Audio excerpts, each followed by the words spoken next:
Akkam jirtu kabajamoota fi jaalatamtoota hordoftoota keenya bakka jirtanitti nageenyi keenya kan kabajaatii fi kan jaalalaa isin haa ga'u isin hin jenne daan suuraan oduu sa'aa kanaa qabannee dhiyaannee jirra. Hangaduma sagantaa kanaatti nu wajji turuudhaan itti bohaaran affeerraa keenya kun biiftuu oroodha keessani jajjabeeffadhaa laayik sheer godhuu hin dagatina kallattimaan gara mata duree oduu amma qabadhetti yeroo dabru oduun jalqaba. Marii biyyoolessaa PP'n gaggeessaa jirtu irratti dhimma Finfinnee irratti mormiin cimaan ka'uun dhagahamee jira. Mormii cimaa gaggeeffamaa ture irratti namoonni hedduun marichas dhiisanii bahuun dhagahamee jira. Dabalata odeeffannoo kana qabannee jirra isin biraan kenna. Oduun itti aanu lolli loltoota PP'tiif waraana bilisummaa Oromoo gidduutti zooniilee Oromiyaa garaagaraa keessatti gaggeeffamaa jiru har'a bakkoota baay'eetti itti fufee oolee jira. Lola kibbatti aanaalee garaagaraa keessatti giddu galaa fi lixaatti loltoota PP waliin gaggeessaa ture irratti waraanni bilisummaa Oromoo miidhaa guddaa kan lubbuutii fi kan qaamaa irratti dhaqqabsiisuun loltoota hedduus booji'uun meeshaalee waraanaa hedduus hiikkatuun injifannoo argadhe jedhee jira. Guutuu isaa isin biraan kenna. Gama mootummaatillee wanta jedhame qabannee jirra yookaan waan jiru qabannee jirra isin biraan kenna. Gama biraatiin loltoonni PP 200 ol waraana bilisummaa Oromootti harka kennatan jedhamee jira. Dabalata isaallee qabna. Oduun inni itti aanu muddamsuun kaabatti TPLF fi mootummaa federaalaa gidduutti uumamee jiru akkuma itti fufetti jira.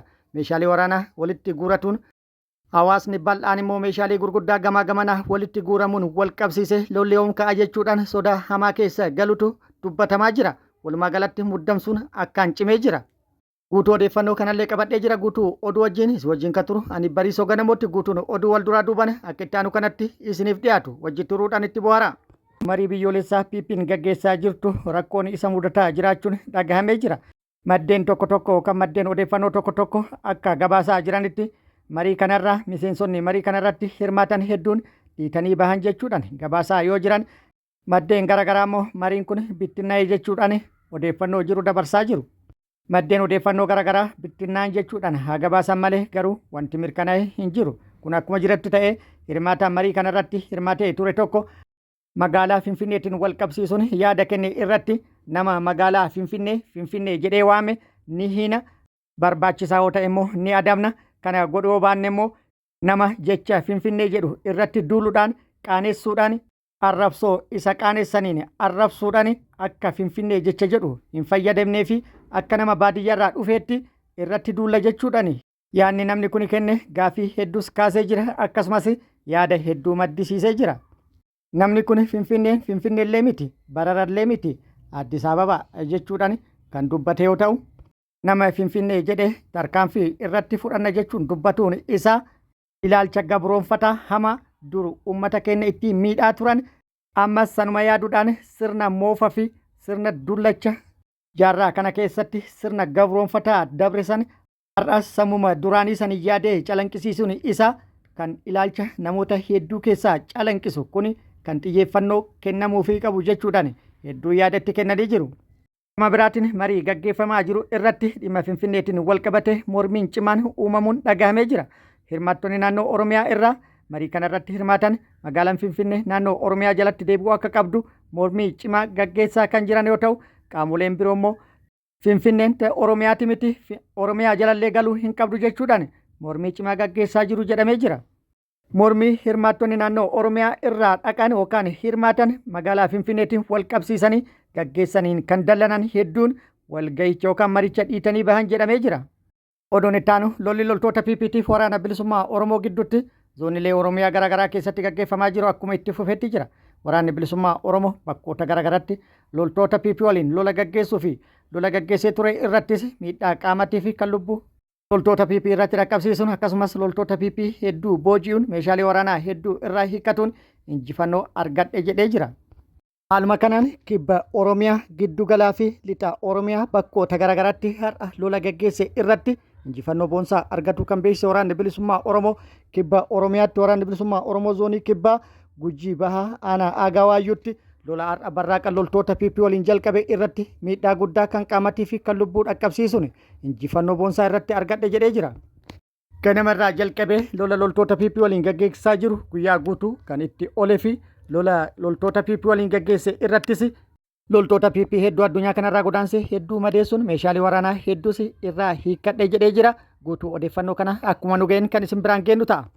Achuma kibba Oromiyaa Gujii lixattis waraanni bilisummaa Oromoo har'a tarkaanfii fudhateen milkaa'ee jedhee jira. Gujii lixaa aanaa Abbayyaa ganda qacimaa jedhamutti har'a hagayya 2026 barraaqaan loltoota PP irratti haleellaa raawwateen hedduu addunyaa kanarraa godaansee hedduu madeessuun miidhaa guddaa irratti dhaqqabsiise jedhee jira. Sadii immoo jiratti harkaan qabu waraanni bilisummaa Oromoo beeksisee jira. Dabalata odeeffannoo kanallee akkuma nu ga'een kan isin biraan geenyu ta'a. Haaluma wal fakkaatu waraanni bilisummaa Oromoo zoonii giddu gala Oromiyaa Shawaa Bahaa aanaa Liiban Cuqqaalatti lola cimaa loltoota PP waliin gaggeessu beeksisee jira. Lola har'a loltoota PP waliin gaggeesse irratti miidhaa guddaa kan lubbuutii fi kan qaamaa loltoota PP irratti dhaqqabsiisuun injifannoo argadhe jedhee jira. Har'a hagayya 6 bara 2026 waraanni bilisummaa Oromoo zoonii giddu gala aanaa Liiban Cuqqaalaa ganda ilmoo Cuqqaalaa iddoo addaa golbee magaalaa wajja duree jedhamtutti waraana mootummaa mooraa isaatitti itti seenuudhaan haleellaa irratti raawwateen hedduu addunyaa kanarraa godaansee hedduu madeessuun meeshaalee waraanaa hedduus irraa hiikkadhe jedhee jira. Haleellaa irratti raawwatameef loltoonni PP humna dabalataa gaafattee turte. Erga isiin humna dabalataa gaafattee booda dirooniin bishoofturraa ka'uudhaan naannawa kanarratti humna dabalataa magaalaa Adulaalaa irraa yookaan magaalaa gudditti aanichaa Adulaalaa irraa ka'ee garas imalaa ture. Deeggaruudhaan uwwisa kennaa kan ture yoo ta'u humni waraana bilisummaa Oromoo immoo humna kanas sodaa tokko malee dura dhaabbatuun haleellaa irratti raawwatuun bittinneessee kaan immoo duubatti deebisee jedhamee jira. Utuu odeeffannoo kana akkuma nu ga'een kan isiniin geenyu ta'a. Akkasumas waraanni bilisummaa Oromoo zoonii lixa Oromiyaa aanaa Lataa Sibutti loltoota PP irratti har'a barraaqan haleellaa raawwatuun injifannoo irratti argatu beeksisee jira. Har'a adoolessa 6 2026 barraaqan aanaa Lataa Sibuu ganda Odaa Gumbii bakka addaa waliigaltee jedhamutti loltoota PP irratti haleellaa raawwatuun loltoota PP hedduu madeesse hedduu addunyaa kanarraa godaanse meeshaalee waraanaa hedduus irraa hiikatuun injifannoo irratti argadhe jedhee jira. Guutuu odeeffannoo kanallee akkuma nu ga'een kan isin biraan geenyu ta'a. Lola Oromiyaa bakkoota garaagaraatti loltoota PP'tiif waraana bilisummaa Oromoo gidduutti gaggeeffame kana wal qabate gama mootummaati maaltu jedhame kan jedhu odeeffannoo argachuuf yaallee turre wanti jedhamee hin jiru yookaan immoo odeeffannoo argachuu hin dandeenye yeroo argannetti kan isin biraan geenyu ta'a. Oduun itti aanu loltoonni PP hedduun mooraa waraana mootummaa gadhiisuudhaan gara mooraa waraana bilisummaa Oromoo dhufaa jiran jedhamee jira. Oromiyaa bakkoota garaagaraa irraa gara mooraa waraana bilisummaa Oromoo dhufuudhaan waraana bilisummaa Oromootitti harka kan kennataa jiran yoo ta'u loltoonni PP baay'inni isaanii 200 ol ta'es waraana bilisummaa Oromootti harka kennatan jedhamee jira. Loltoonni kunneen gara lola kaabaa hin deemnu achi deemnee maal agarra yookaan maal arganna maal kennatu achi nu jira achitti deemnee lubbuu keenya dhaburra asumatti waraana bilisummaa Oromootti harka kennannee waan taane ta'uun wayya jechuudhaaf gara mooraa waraana bilisummaa Oromoo dhufuu isaanii yaada kennaniin ibsanii jiru. Haaluma wal fakkaatuun maqaa raayyaa ittisa biyyaatiin ilmaan hiyyeessaa naannoo Oromiyaatii fi naannoo Kibbaa irraa baay'inaan walitti qabamanii gara kaabaa geeffaman baay'een TDF'tti harka kennatan jedhamee jira. Adda waraanaa tokko qofa irraa loltoonni 100 TDF'tti harka kennatu TDF beeksisee jira. Kuma biraatiin miidiyaa hawaasaa kana irratti loltoota PP 1000 lakkaa'aman yookaan 1000 lakkaa'aman waraanni TDF booji'ee yeroo hiriira galchee oofu kan mul'atutu jira. Loltoota booji'aman kanaan wal qabatee odeeffannoon adda bahee hin jiru. Kan lola marsaa tokkoffaati immoo lola dheengadda marsaa lammaffaa lixa Tigraay iddoo Sharariinaa jedhamutti gaggeeffame irratti kan booji'aman ta'uu wanti beekame hin jiru. Loltoonni hangana baay'atan kunneen waan lola dheengaddaa kanarratti booji'aman hin fakkaatu. Ta'ullee miidiyaa hawaasaa kana irratti akkuma waan dhiyeenya kana booji'amaniititti ibsi itti kennamaa jira. Of duratti immoo adda baafannee odeeffannoo jiru kan isin biraan geenyu ta'a. Loltoonni kunneen 5,000 hanga 10,000 ga'uu akka danda'an kan tilmaamame. Viidiyoo saniin wal qabatee odeeffannoo guutuu namni qabdan immoo guutuu odeeffannoo isaa nu erguu dandeettu. Oduun itti aanu muddamsuun TPLF yookaan abbootii fi mootummaa federaalaa gidduutti jiru cimeetti fufee jira. Meeshaalee walitti guuratuun guyyaa 3 dabran kana akkaan cimeetti fufee jira. TDF kallattii garaagaraatiin meeshaa gara daangaatti guuraa jiru cimsee itti fufee jira. Har'as loltoonni TPLF atoobisii 14 paatroolii 4 akkasumas ooraalii 2 fe'amuudhaan gara Ambaalaagee jedhamutti imaluun magaalaa Addii Shuhuu jedhamutti qubatan jedhamee jira. Kana malees meeshaaleen gurguddaan hedduun baay'inaan oduun inni itti aanu oduun akkaan PPHC tokko Eertiraa irraa dhagahamee jira. Inni kunis Ameerikaan Eertiraa waliin qindaa'uudhaan PP aangorraa ari'uudhaaf yookaan aangorraa buusuudhaaf hojjetaa jirti odeeffannoo jedhudha. Torbaan tokko dura Ameerikaan marii Itoophiyaa hin hirmaachisin Masrii fi biyyoota baha Afrikaa, Eertiraa fi Soomaaliyaa waliin Masriitti marii gaggeessitee turte.